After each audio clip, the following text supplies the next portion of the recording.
Greetings in the blessed holy name of our Lord Jesus Christ. Thank you for listening. This is the AIM webcast, episode number 15, and I'm your host, Matthew Dyer. It is going to be just me in this webcast. I don't have any guest on. You see, this is episode number 15. I started this webcast series in December of 2021. I had planned on it being a weekly webcast, and unfortunately it just has not become a weekly webcast. I did good there for a little bit off and on, and then life happens, and it's turned in more to a bi-weekly, every 2-3 weeks, and I think even once or twice in there it was once a month. And I try to get interesting guests on to talk about different subjects, and I have a lot of stuff planned, but trying to coordinate with guests and then my life in general, sometimes they just do not happen weekly. Lord willing, maybe, though, I'm going to get a couple hopefully get a log of them recorded ahead. That way I can kind of plan accordingly.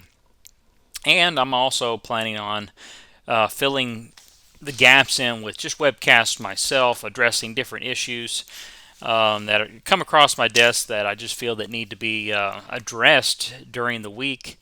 It's a little easier to do a recorded audio webcast than it is to actually do a video in my little studio. And anyway, in this webcast, though, I have a few announcements I wanted to give, and also talk about a subject that I had planned on. I plan on doing a series later on this year, and we'll talk about that here in a minute. But the first announcement I wanted to give is, if you remember, I think back in January or February, I had Paul Matergene on with Tearing Down Idols. If you haven't seen his YouTube page, I encourage you to go check it out. It's Tearing Down Idols here on YouTube and BitChute. He is hosting a online Kingdom conference. It's going to be an online conference where you can listen to messages live. Really excited about this.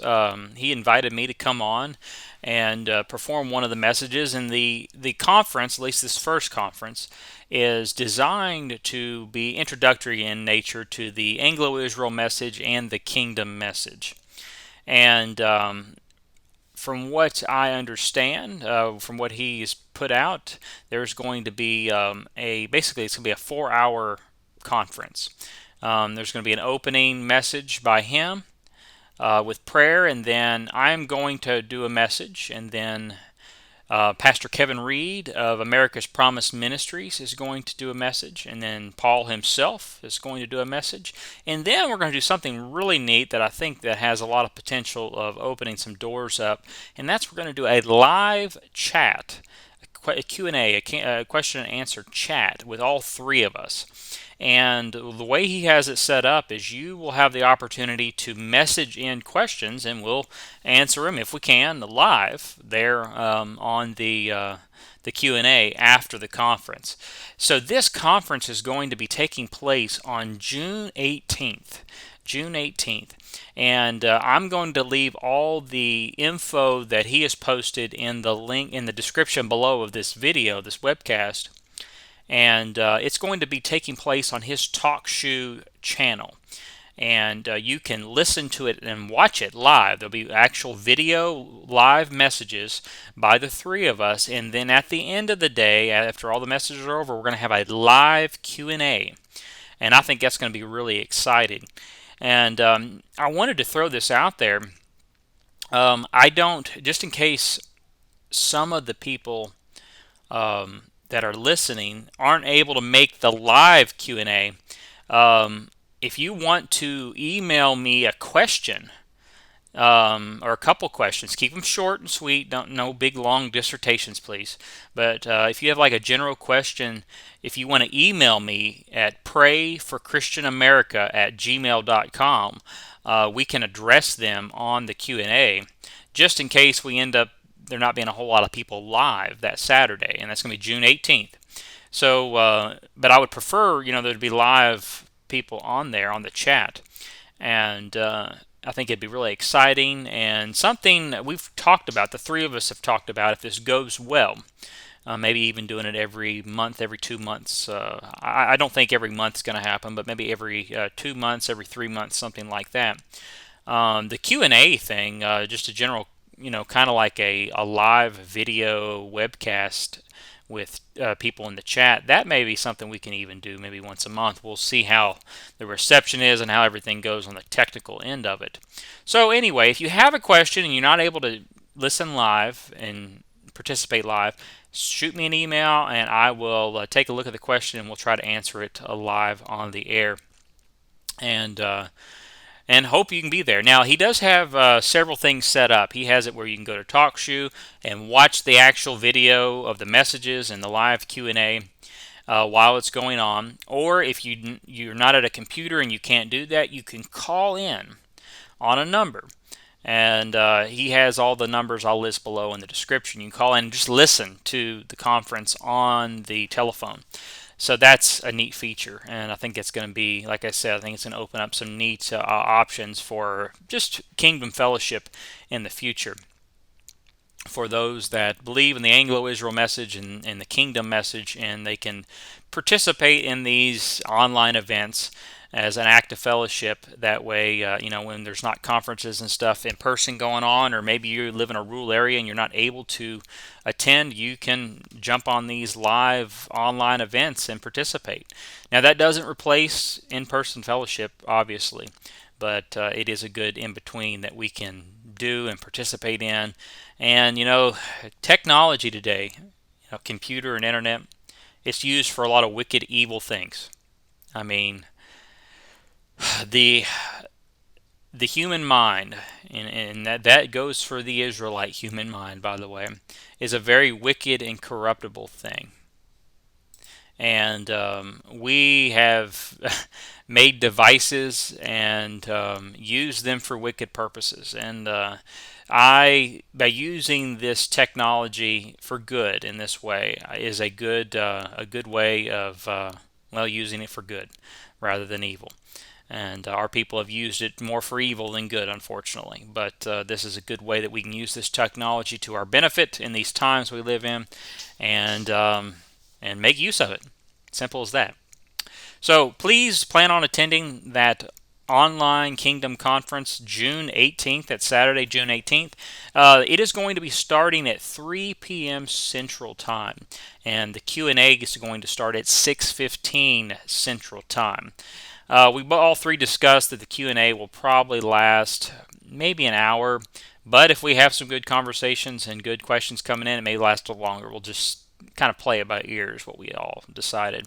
But like I said, if you want to send in a question before that to me, because maybe you won't be able to be there live or you don't have a computer or anything like that, send that question to Pray for Christian America at gmail.com. Pray for Christian America at gmail.com. And keep them short, keep the questions short, and then we'll try to answer those questions on air. So, with that being said, please plan on attending that. The other thing I wanted to talk about is YouTube and BitChute comments.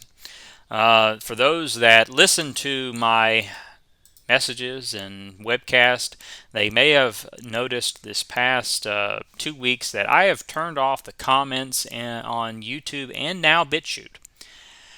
And I know some of you, the good-hearted people that I've heard from, have really missed those. And I do appreciate the emails I got just saying, hey, we like giving you a word of encouragement. We really like doing the putting the comments on there to let you know we're listening. And I truly appreciate that. That was very kind of all the ones that I did hear. And I'll tell you, I'll be frank with you on it. I turned the comments off because I have been getting falsely accused by many people over the last 6 months or so of censoring people on YouTube. Comments on YouTube. They will accuse me and send me a nasty email, and it's not just one person; it's many people of deleting their comments because I don't agree with their comment, or I want it taken down, or I don't want to answer the question they have, or something like that. That's not the case at all. Don't ask me how it works, but some comments will appear in my notifications, but when I go to click and read them, they're gone. Now, what I think is happening is I think YouTube is just censoring some of the comments because of the words being used in them. What words those are, I have no earthly idea. Y'all can probably fill in the blanks. I don't get to read the comments. I just get a notification, and sometimes it will show me a couple of the first words in my little notification bar, but I don't get to read. And from what I understand, they're usually pretty lengthy. So there's two reasons why I think they may be being censored by YouTube. One is words that are being used, and also I also think that if you put a link in those comments, and I know I've heard some people do, it will flag them as being spam or something like that, and it will automatically weed them out.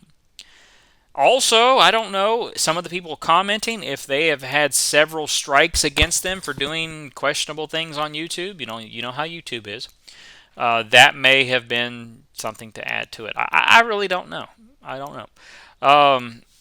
I like the YouTube platform on how it operates for me on the creator aspect of it or the channel aspect of it. It's very user friendly, I guess you should say. But I also know that they censor our kind of people extremely, and it's only a matter of time before they delete my channel and get rid of me. I try to be very tactful in what I say on YouTube. I don't hinder the message or hinder truth, but I do try to be very careful in how I present it. And that has two reasons. One, I don't want to get kicked off of YouTube because it is a platform where there's a lot of people on. And two, I don't want to I want to season my speech with salt. That way our people don't choke on what I'm saying. And a lot of preachers in the Israel message, they don't season their speech with salt. Um, not that being forward and bold and open is a bad thing, but to a new person, hearing terms and things that they've never heard before, sometimes they can turn them off. So I have taken the approach to kind of try to ease people in slowly on certain videos and certain subjects, particularly the Israel message. If you've watched any of my 23-part series on the Israel message, I put the 23rd part here up here this past week on what difference does Israel identity make. And that's an ongoing series I've been working on for, I think, close to a year now. I think it is a year this month. I started out real simple. I started out, basically in Genesis with Abraham, and I moved forward. And I've touched on many different parts of the Israel message, objections, and I have many other videos I want to make on the subject as well. But I've tried really hard to be very tactful in how I present that to make it more palatable for those that are not familiar with the message. And for those that are accusing me of watering down truth or something like that, just know that I've had a lot of good responses from that series of 23 messages. And I've had people listen to it and accepted the message because of it. And that's no work of mine. That's no work of mine. That's all Jesus. But what I'm saying is we're instructed to know that there is meat of the word and milk of the word. And I cannot cram down a nice, juicy, half-inch T-bone steak down an infant's mouth and expect them not to gag and choke on it. So, anyway, thank the Lord, I have not had any issues on YouTube. None. Not one little black mark or anything like that, other than people saying I delete their comments. So, I made the decision to turn off comments. I've also heard that keeps away your channel from getting blackmarked too, because of some of the stuff going on in the comments. I don't know if that's true or not, but maybe it'll help. So I turned it off because of that. I'm tired of getting hate email, calling me a devil and a supporter of abortion because I deleted their comment that mentioned this or that. And like I said, I'm not talking about one person. I'm talking about probably a dozen people over the last 6 months. And I've been called all kinds of dirty names, accusing me of censoring whatever they had in their message and supporting whatever they were trying to tell me. Anyway, that's not the case. I'm not censoring anybody, whatever the case may be. I turned the comments off, and I will admit, the first week I turned it off, it was a much more peaceful week for me. Now, I don't preach full time. I mean, I do not make a living off of preaching. I don't. This is not my full time job. I've been accused of that too. They don't like what I'm saying. They say that I'm doing it for. I'm not saying such and so for the money. That's as far from the truth as it possibly can. If you've watched any of my sermon videos, the majority of the time I'm preaching in my living room. That's not a real sign of glass chandeliers and fancy pulpits. But that doesn't matter. I'm not in it for fame and fortune. I'd care less of that. I have another job. That's what I do. I enjoy doing it, and I don't have any interest in being a full-time preacher in the sense that we understand that today. Although I do put a message out once a week, at least I try to. And Anyway, with that being said, the comments being turned off the first week was so much more peaceful in my life. And it's not because I don't like hearing from the positive people, it's the negative people that just bombard me. And I also, when I have a comment under there, sometimes I feel obligated to reply to it. And that not as much to the person that's being nasty to me, but maybe to the people that are reading the comments. That way they can hear another side to it. So I turned it off, much more peaceful, more than I thought. I turned it off on BitChute too. And For those that want to contact me, comments is not a very efficient way of doing it anyway. Please email me. If you have a question, email me, write me a letter. I enjoy reading them, and I try my best to reply quickly. Now, please be patient with me, because some weeks I may be a week or more behind on emails, because sometimes people will ask me a question in an email and it's more than a yes or no answer. I actually have to put something together or get them some material to answer the question that they're asking. But if you want to email me at prayforchristianamerica@gmail.com. I love to hear from people. I like to hear where people are coming from. If they like what I'm preaching, if they understand what I'm saying, not as much as if they like it or not, but do they understand the message that I'm getting across? Because if I'm not making any sense, I want to know it. And two, I get people message me and email me questions that they wanted some clarity on, and it may be in response to a sermon that I've already done, but I may be addressing the question that they're asking me several messages down the line, and I can kind of send them some material and kind of give them a head start on it if that be the case. Doing it in comments though it's very inefficient. At least with the emails, I know where they all are, and like I said, if I don't get to you right away, I'll get to you as soon as possible. Same thing with written letters. In fact, written letters I'm probably the worst on. I'll get them, and it may be a week or more before I can reply back. It's no offense to anybody that is sending them to me. Sometimes just the week gets clogged up, and I try my best to respond as quick as possible.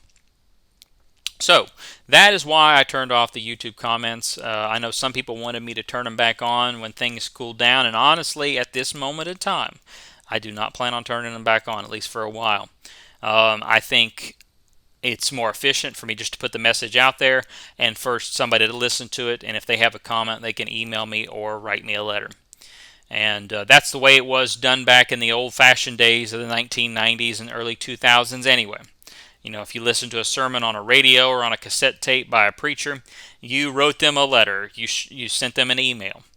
You didn't have an entire comment section of vile, venomous hate speech going on. And I'm not saying every video I put out has had that, but a bunch of them I have. And I can't think of any that I've actually deleted. I think there may have been one or two that had some foul language in it that I deleted, but I've never deleted a comment because of the contents of what was being said, other than maybe some foul language or something like that. So anyway, that's the reason and why behind me turning off the comments.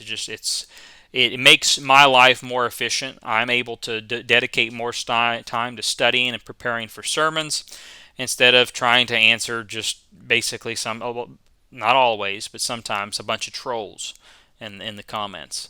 And I'm not referring to the people that comment weekly, good sermon or whatever. I enjoyed it. Not talking about those people at all. But to those people, many of them have started sending me emails, and I really truly appreciate that. Feel free to send me an email at any time. And like I said, I'll get back to you as soon as possible. I do appreciate hearing them, and it's good to know that the word's getting out. I know I've had people, to my surprise, send me emails from all over the world, all the way down to Australia, Canada, the UK. And I know I have several people in the UK that listen to me regularly, and Australia.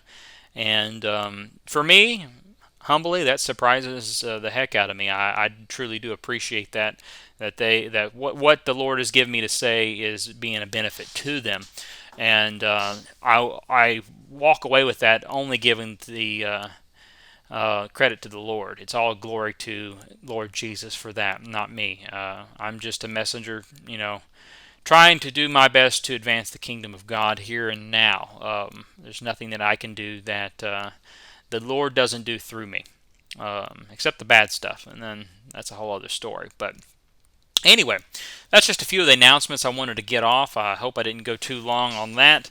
Another thing I wanted to address, and I've been doing a series on God's law for those that have been keeping up.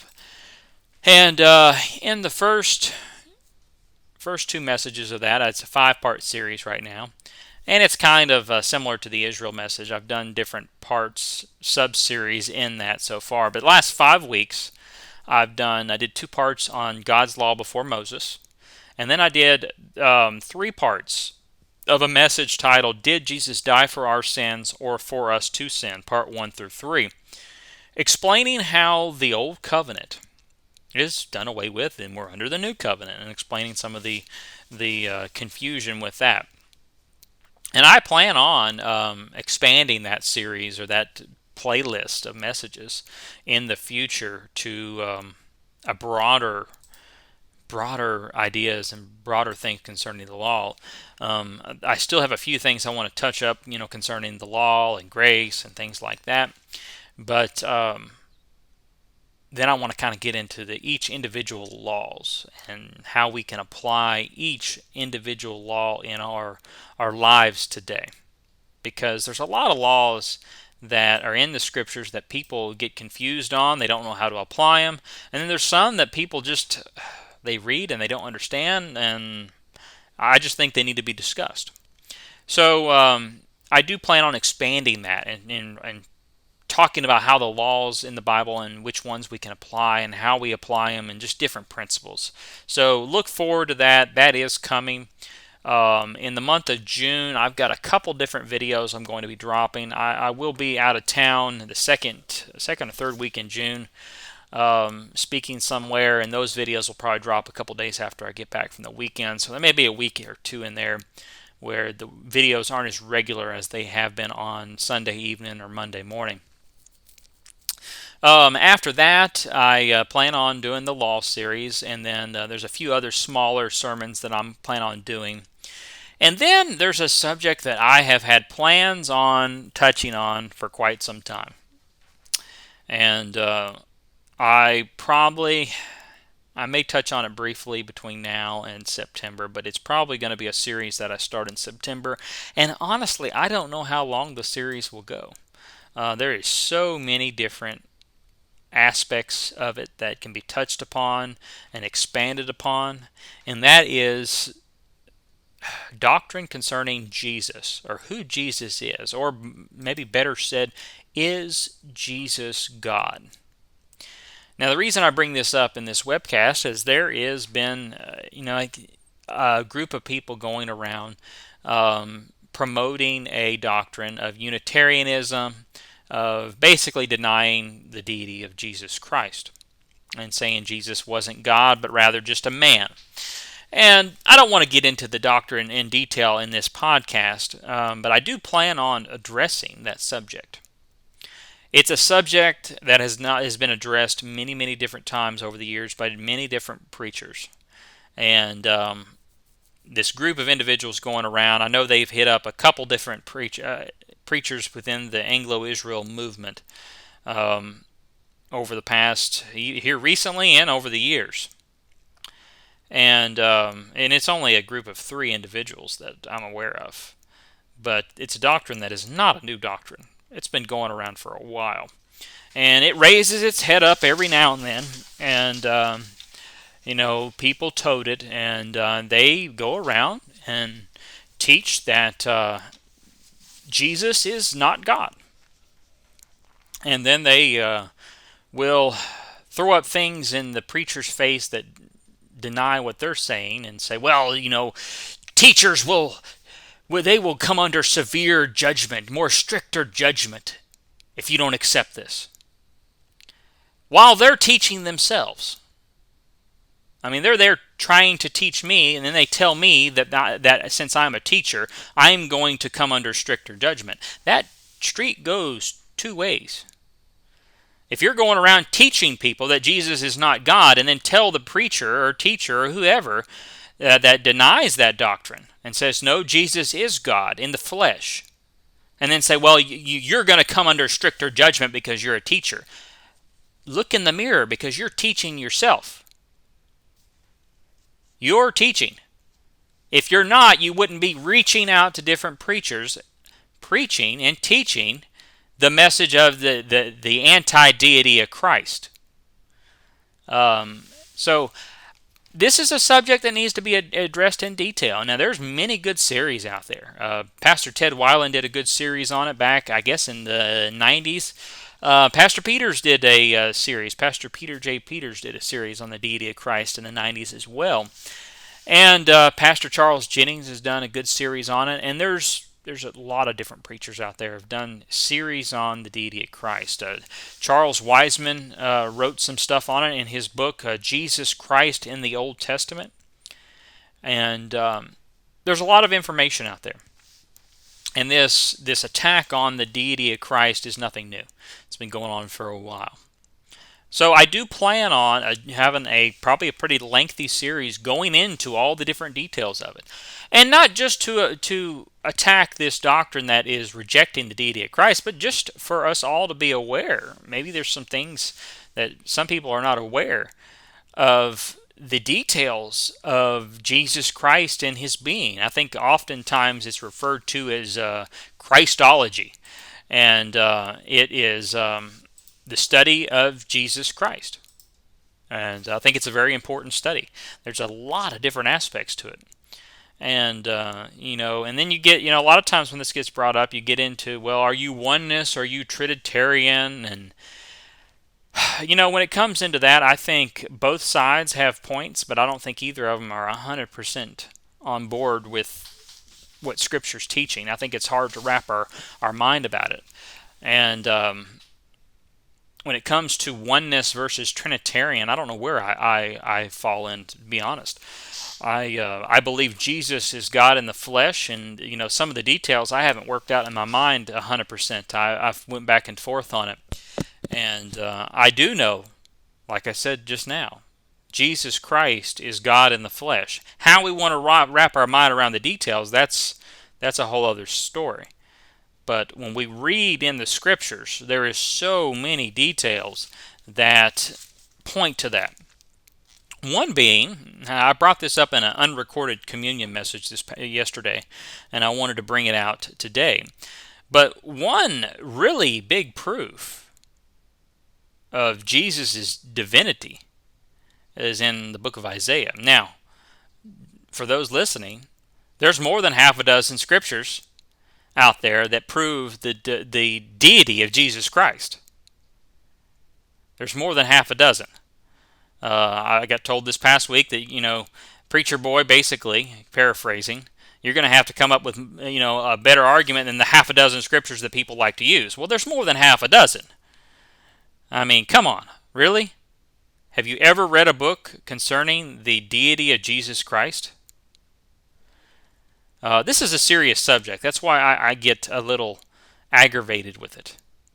You know, had one man tell me this past week that, the reason this one church he knows, the membership basically of the church dwindled and the church declined is because they were teaching the deity of Jesus Christ. Our people, Anglo-Saxondom, Christendom, has taught the divinity of Jesus Christ for 2,000 years.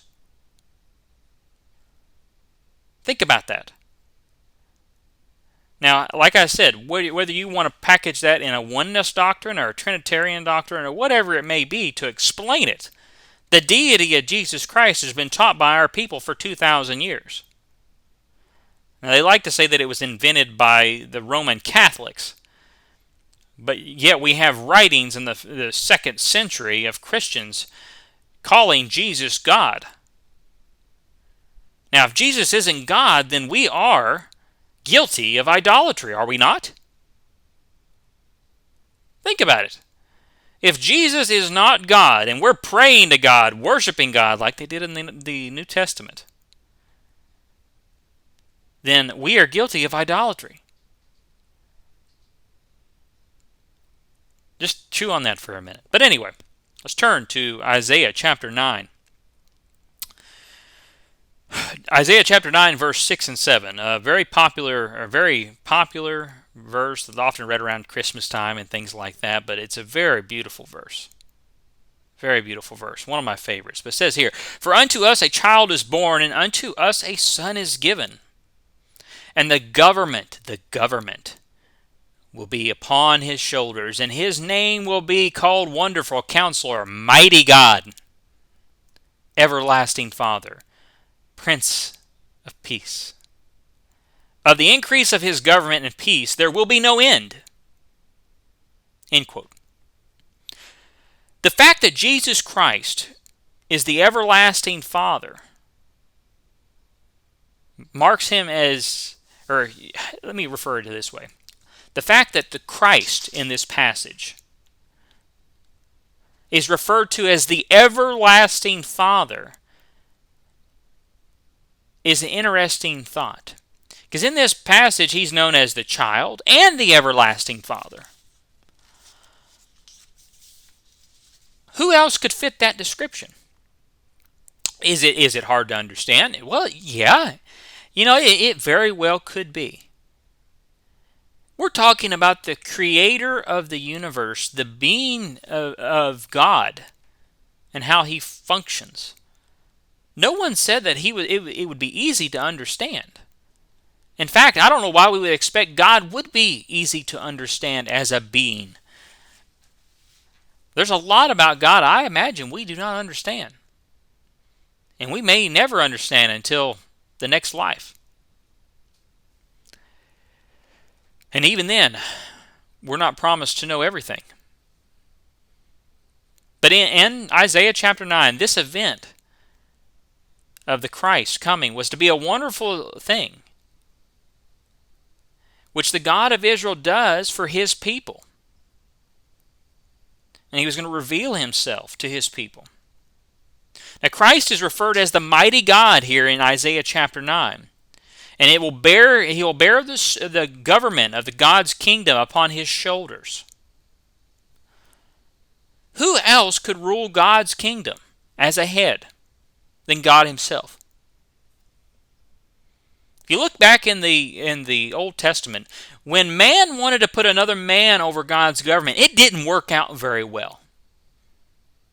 And those among Unitarian belief would have us believe that God is going to put a man above or on his throne. That word here, the Hebrew word here for mighty God, sometimes it's spoken about as a mighty God, like a mighty man. And it's a very interesting Hebrew word, and it's the Hebrew word El Gabor. And I want us to turn to Isaiah Let me pull it up here. Isaiah chapter 10, very next chapter. Now, here in Isaiah chapter 9, we have the Messiah. This is obviously a passage concerning the Messiah, Jesus Christ coming in the flesh. And some would say that this mighty God, this word El Gabor, is speaking of just a mighty person, a mighty hero, used in the same term as just an embassy, or not an embassy, but a ambassador of sorts, or someone God would appoint, someone lesser than God. El Gabor. But let's turn to the very next chapter, and let's read Isaiah chapter 10, verse 20. It says here, "And it shall come to pass in that day that the remnant of Israel and such as are escaped of the house of Jacob shall no more again stay upon him that smote them, but shall stay upon the Lord." I'll stop right there. That Lord there is his personal name, Tetragrammaton, Yahweh, Jehovah, however you want to say it. But it says here, "but shall stay upon Yahweh, the Holy One of Israel in truth." Verse 21, "The remnant shall return, even the remnant of Jacob, unto the mighty God." Now in these two verses here, the mighty God, El Gabor, is used speaking of Yahweh. Now why would we think in Isaiah chapter 9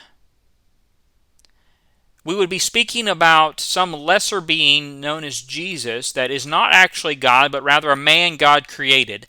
But in the very next chapter, the same word using to describe Jesus is being used to describe Yahweh. Why would we think that they were different? Now, I know there's so many other passages to consider, but why would we think in these two passages that they were different? Did Isaiah think El Gabor in chapter 9 was not God, but in chapter 10, the very next chapter, he thought it was God?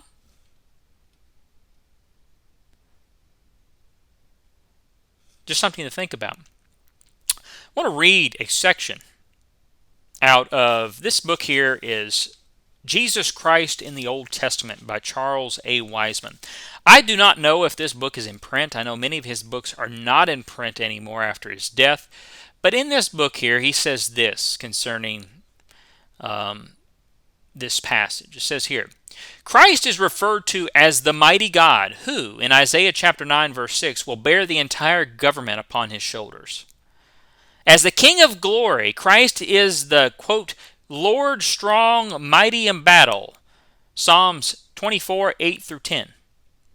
In Isaiah 10, 21 through 20, Christ is the mighty God to which the remnant of Jacob would return and be saved, as this was performed by Jesus. Romans 9, 27 and 1 Peter 2, 25. In Isaiah chapter 54, verse 5, Jesus is described as Israel's Redeemer. Jesus Christ is described as Israel's Redeemer and Maker, who is described as the God of the whole earth. Now, I want to stop right there.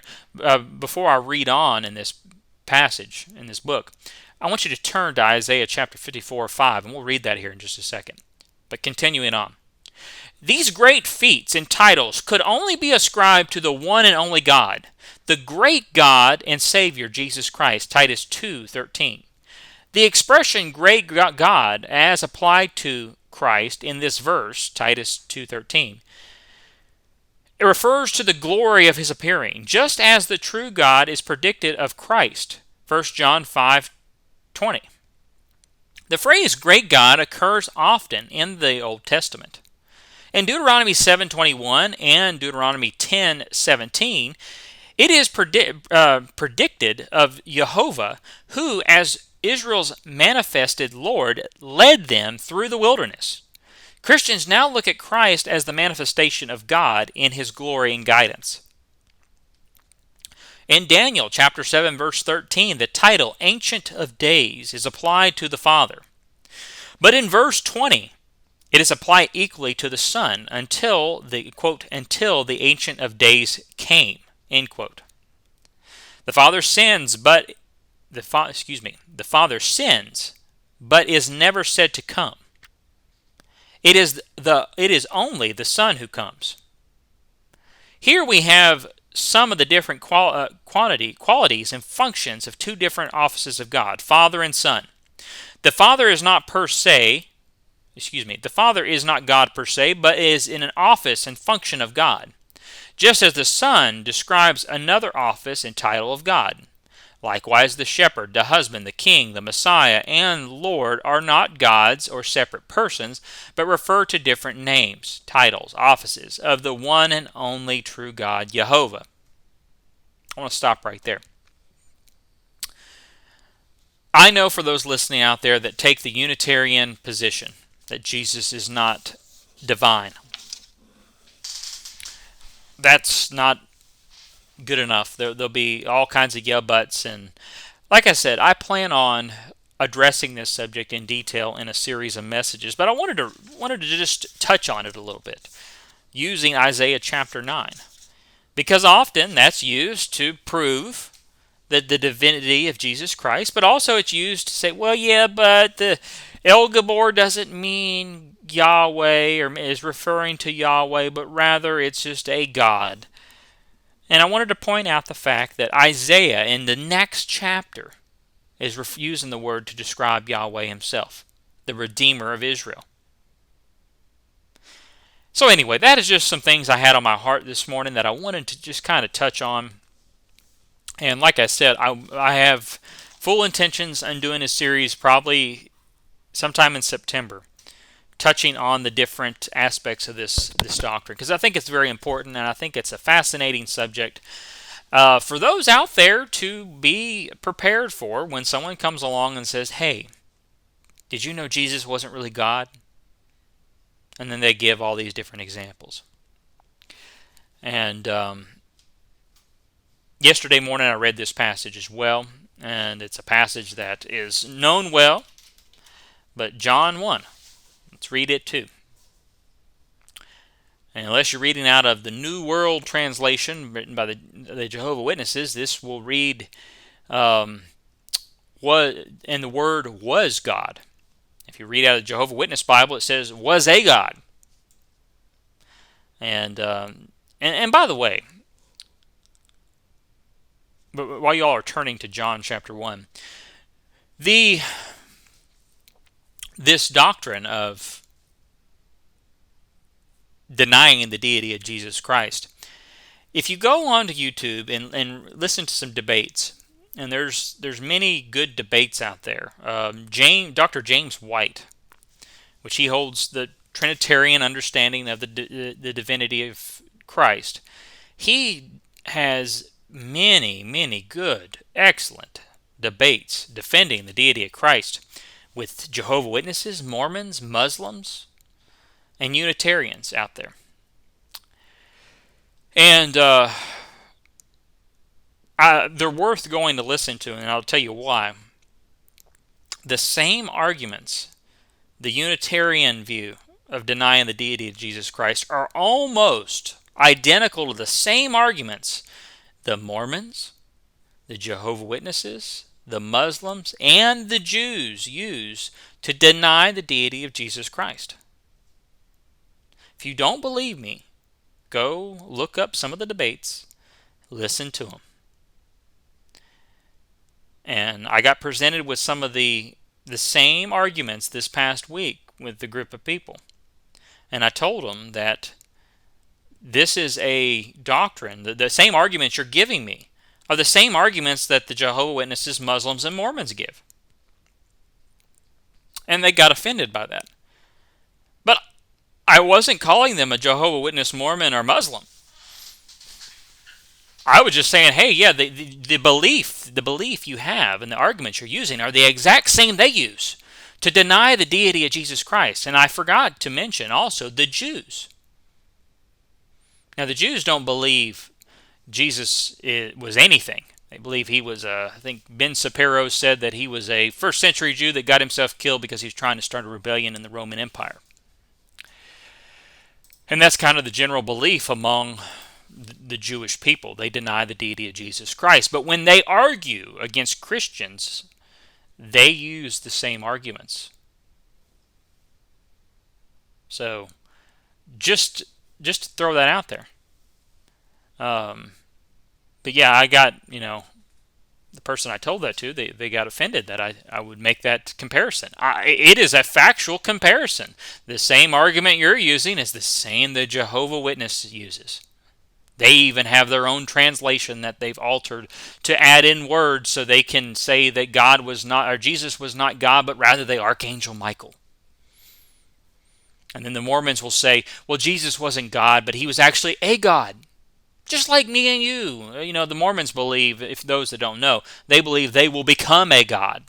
That's their mission in life, is to become a God and have their own planet and populate it through endless sex and become their own version of Jesus on their planet. They also believe that he's the son of Lucifer. And the Unitarian will come along and say, well, Jesus is just a man that God created. Sinless, yes, he's sinless. God created him that way. He's not God, though. He's little lesser than God. And there's many different interpretations of it. But the end result's the same. They will take every scripture in the New Testament on why and what Jesus says concerning him and the Father being one, and they'll tear it all up. But I don't want to get on too many rabbit trails. I'm going to address many of these issues and questions in that message, in that series of messages that I am going to do. But I did want to talk about it, and maybe that will give you all a few things to chew on in the time being, and read Isaiah chapter 9 and 10. And I'm going to read John 1 here, like I had said. King James Version, or you can read it out of any version other than the New World Translation and get the same gist of it for the most part. Not every translation maybe, but you get what I mean. It says here in verse 1, in the beginning was the Word, and the Word was with God, and the Word was God. The same was in the beginning with God. All things were made by him, and without him was not anything made that was made. In him was life, and the life was the light of men. And the light shineth in the darkness, and the darkness comprehended it not. There was a man sent from God, whose name was John. The same came witness to bear light, witness of the light, that all men through him might believe. He was not the light, but was sent to bear witness of the light. That was the true light, which lighteth every man that cometh into the world. He was in the world, and the world was made by him, and the world knew him not. He came unto his own, and his own received him not. But as many as received him, to them gave he power to become the sons of God, even to them that believe on his name, which were born not of blood, nor the will of the flesh, nor of the will of man, but of God.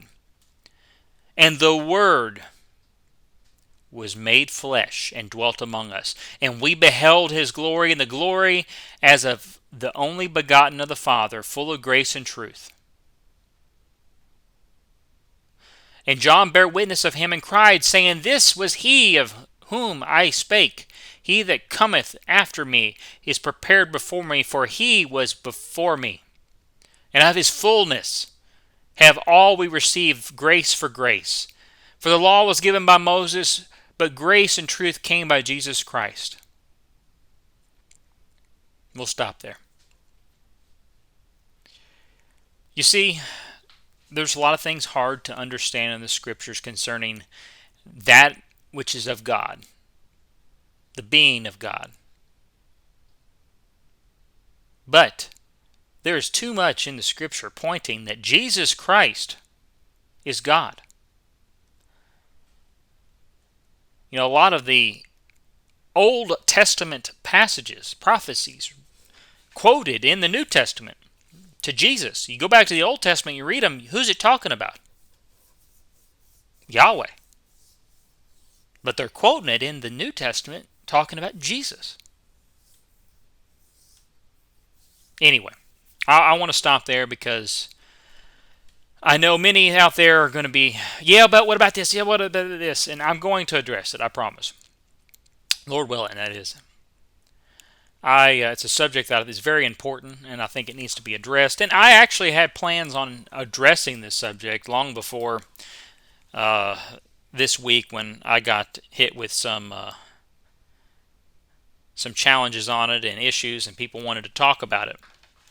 But it is something that needs to be discussed. There's so many different passages and verses to look into and different things to consider. So I'll stop that portion of this webcast for right now on the deity of Christ, and I just encourage you all to look into it. If you can, I'll see this book here, Jesus Christ in the Old Testament. It's not just about the deity of Jesus Christ, but it's about some of the messianic prophecies and so many things like that. I do think there's a digital copy floating around on the internet. If you do a search, Jesus Christ in the Old Testament by Charles Wiseman, you may find a copy. I'll have to look and see. It's a good book on Jesus in the Old Testament and some of the prophecies, and it's not a very big book, I guess. It's 88 pages. A good primer into the subject that I would recommend anybody reading on if they could get a hold of a copy online in a PDF or whatever it may be. Anyway, in the meantime, please remember the June 18th Online Kingdom Conference. Send me an email. Tell me what your thoughts are on having regular online conferences with different individuals. Tell me what your thoughts are. Give me some ideas if you have any. I'm thinking, Paul over at Tearing Down Idols, he orchestrated this one, and I think it's a really good idea. Really good idea. And I think that it's something that we need to utilize more. I'm also, I started this webcast kind of in the same line of thinking, trying to get people together, connect people. I've tried to get different guests on and just try to unify people in that area. But I think a good online presence of regular content like that, even if it's just a regular Q&A we do once a month or something like that, I think that's something that would be beneficial to the brethren out there. But shoot me an email at Pray for Christian American Ministries. Let me know what you think about that. Give me some ideas if you have something else. Now, when it comes to different online platforms, I'm somewhat tech savvy, but I'm not super tech savvy. I'm on YouTube and BitChute. I've experimented with some other platforms, and I'm really limited when it comes to my internet connection. Many of you would laugh if you saw what I have to do to upload a video once a week. It's quite comical. I've played around with TalkShoe. I think I may be going that route and kind of doing more of a podcast setting and putting maybe some of my weekly messages on audio up there as well for people to listen to. I've looked into sermon audio as well. It's a little bit different platform, but I mean they have an app and everything that you can listen to. I may go that route. I don't know. I'm still looking into it, and we'll see how that goes. There's also some other platforms out there, Spotify and things like that. But one reason I haven't ventured out to a lot of different platforms is mainly time. It takes time to upload things and manage the accounts. And, between YouTube and BitChute, I stay pretty busy. Now, I do have BitChute up mainly because if something were ever to happen to my YouTube account, I have that account up there as well to communicate with people. Also, for those that don't know, and I haven't, I guess, advertised it a whole lot, I do have an email list. I email out once every 2 weeks or so. I will send out an update on when I drop a sermon or a series of sermons or webcast, written material, updates, and I also send prayer requests out and things like that on there periodically when I get them. And if you want to be added to that mailing list, you can email me again at prayforchristianamericaministries@gmail.com. I don't send out things every day, so you're not going to get spammed or bombarded.